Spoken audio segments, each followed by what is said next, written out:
আতিনা ফি দারে দুনিয়া না হাসান আতিনা ফি দারে উকবানা হাসান ইয়া গিয়াসাল মুস্তাগীসিন হদিনা লাফতিখারা বিল উলুমে ওয়াল গিনা। ইবাদত করলে বাহাদুরি করার কোনো কায়দা নাই, বরং আল্লাহর মোহাব্বত আসবে ইবাদতের মাধ্যমে। তবে মূল ইবাদত না, আল্লাহর মোহাব্বত বেশি আসবে ওভার ইবাদত করার দ্বারা। ওভার ইবাদত মানে 5 ওয়াক্ত নামাজ পড়া মূল ইবাদত, মূল ডিউটি। ইশরাক আওয়াবিন চাষ তাহাজ্জুদের নামাজ ওভার ডিউটি। রমাজানে রোজা রাখা মূল ডিউটি, অন্য সময় রোজা রাখা ওভার ডিউটি। যেই বান্দা ওভার সময় দিয়ে আমার আল্লাহর ইবাদত করবে, আমার আল্লাহ তাকে এমন আলাদা পাওয়ার দান করবেন যেই পাওয়ার সাধারণ কোনো মানুষ পাবে না। এই জন্য আল্লাহর নবী পর্যন্ত যার গুনাহ নাই, ওই নবী সারা রাত ইবাদতে কাটায় দিয়েছেন। আল্লাহর ইবাদত করি আবার কান্না করেছেন, আবু বকর কান্না করেছেন, কারণ আপনি আমি ইবাদত করি কিন্তু বাহাদুরি করার সুযোগ নাই। যারা জান্নাতের টিকিট পেয়ে গেলেন এরপরও তারা জীবনভর কান্না করেছেন। আপনার আমার কোনো এলেম নাই, আমল নাই, ইবাদত নাই। হিসাবটা যদি একটু চিন্তা করে দেখি, হিসাব মিলাইতে থাকি, আমার এই 40-50 বছরে জীবনে যেইভাবে নামাজ পড়া দরকার একটা দিনও সেইভাবে আল্লাহকে সেজদা দিতে পারি নাই। যেই সেজদা দিলে আল্লাহ কুদরতের কদম আমার কপালে ঢুকাইয়া দিবেন, ওই খেয়ালে আমি সেজদা দিতে পারি নাই। যেইভাবে আল্লাহরে ডাকা দরকার আমার আল্লাহ শুনবেন, ওইভাবে ডাকতে পারি নাই। ডাকতেছি, জবানে জিকির করতেছি, আবার গীবত শিকায়াত মিথ্যা কথা বলতেছি, অন্তরে কিবির হাসাদ হিংসা নিয়ে চলতেছি।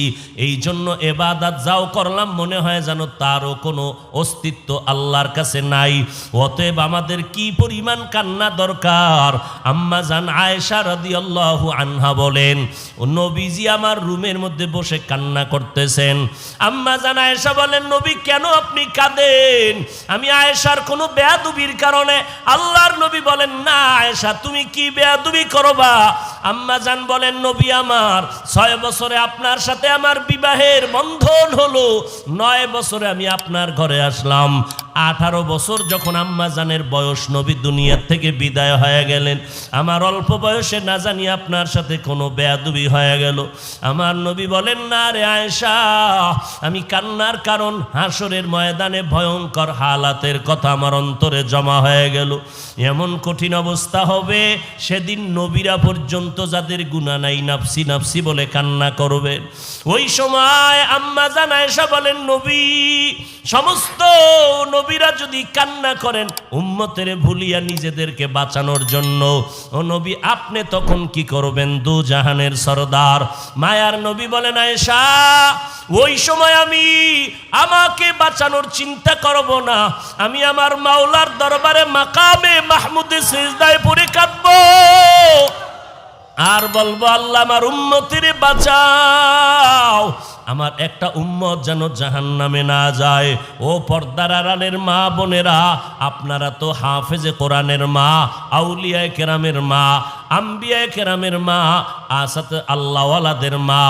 আপনারা নবীর স্ত্রী আয়েশা রাদিয়াল্লাহু আনহার মতো নারী, খাদিজা রাদিয়াল্লাহু আনহার মতো নারী, ফাতেমা রাদিয়াল্লাহু আনহার মতো নারী। ফাতেমা নবীর এত আপন আদরের কন্যা, চতুর্থ কন্যা, সর্বশেষ, যেই ফাতেমা রাদিয়াল্লাহু আনহার কারণে আজকে নবীর আওলাদ এই জমিনে এখনো জিন্দা। ফাতেমা রাদিয়াল্লাহু আনহা বলেন, ইন্তেকালের আগে বলে, ও স্বামী আমার আলী, আমি ইন্তেকাল হওয়া মাত্র আমার জানাজাটা ঘরের মধ্যে দিয়ে দিও, বাইরে নামাবা না, কারণ আমার দেহ দুনিয়ার কোনো বেগানা দেখে নাই। ইন্তেকালের পরে যদি কেউ দেখে মন্তব্য করবে মুহাম্মদের কন্যা ফাতেমার শরীরটা এত লম্বা এত মোটা ছিল, আমি এই মন্তব্যের পেছনেও যেতে চাই না। এরে নবীর উম্মতের দল, আমার মায়ার নবী যদি কান্না করতে পারেন, সাহাবায়ে কেরাম কান্না করতে পারেন, এই ময়দান বড় দামি কান্নার ময়দান, আল্লাহওয়ালাদের ময়দান, আল্লাহর মারেফত অর্জন করার ময়দান। এক ফোঁটা চোখের পানি ফেলতে পারলে আল্লাহ মারেফত মারেফতের দরজা খুলে দিবেন। আল্লাহর কাছে চোখের পানি না আসলে বাহানা করলেও সওয়াব। আল্লাহকে যদি বলতে পারি অন্তর দিয়া, ও দয়ার মালিক, এই ময়দানে তুমি দয়া করে নিয়ে আসছো, অন্তত আমাদের অন্তরে সবার হেদায়াতের নূর দান করো, তোমার মারেফতের নূর অন্তরে দান করো, তোমার ওলিদের নেক নজর নিয়ে যাওয়ার তৌফিক দান করো। যেই ইবাদত করলে তোমার মোলাকাত সহজ হবে, ওই ইবাদত করার আমাদের তৌফিক দান করো। আল্লাহ আমাদের সবাইকে সঠিকভাবে নবীর তরিকায় ইবাদত করে আল্লাহর মারেফত অর্জনের তৌফিক দান করেন, আমিন। সুবহানাল্লাহি ওয়া বিহামদিহি, সুবহানাকাল্লাহুম্মা বিহামদিকা, আশহাদু আল্লা ইলাহা ইল্লা আনতা আস্তাগফিরুকা ওয়া আতুবু ইলাইক।